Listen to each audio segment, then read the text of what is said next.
It takes a village to raise a child. It took the entire Commonwealth to build this building.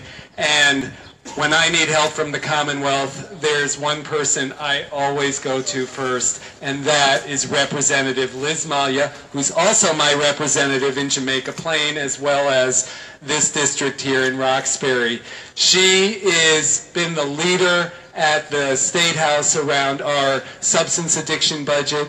She is there for everybody at Victory Programs. I am so honored to welcome Representative Liz Malia today to this opening.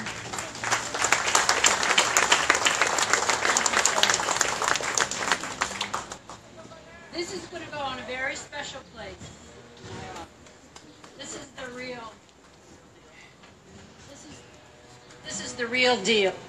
Some of us think about accomplishments we could make or should make, and problems that we might solve or have solved or haven't solved. Come here, and I'm hoping I'm invited back for some different events, because I do a lot of work and I know people in this community. I want to remember that this is basically the pushback against all the negative things that we all see.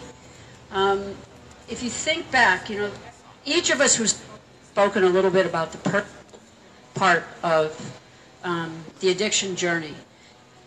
For myself, that involved losing a sister maybe 35 years ago, who was a very bright, sharp young woman. She was a nurse. She loved her work.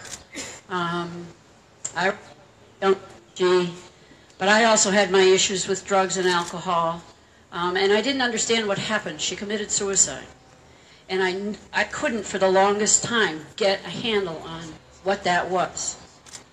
I'm learning day by day, and being here today is a way for me to be able to say, this is really the answer.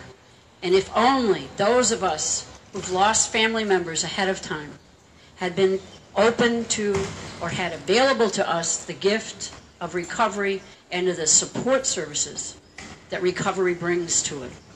We've done an incredible amount of work in Boston and in the state of Massachusetts over the last few years especially, trying to expand the network of services, because we didn't understand what was happening when the opioid crisis took off. We have a better idea now. We still have an incredible need for an infrastructure. We have, especially for programs like Joelyn's House. And until we are able to find the will and the way to do that, we do not have answers to the questions of what happens when someone loses hope and overdoses or commits suicide or gives up.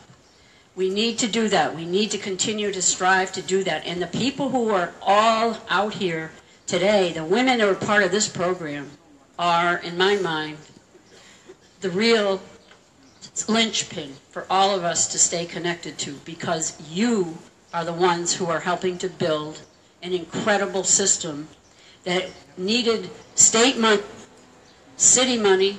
It needed leadership like our governor, our mayor, our Health and Human Services Secretary, the Speaker of the House, the Senate President. We needed all those leaders to work together. But we need now to stay focused on what happens from today on in this place.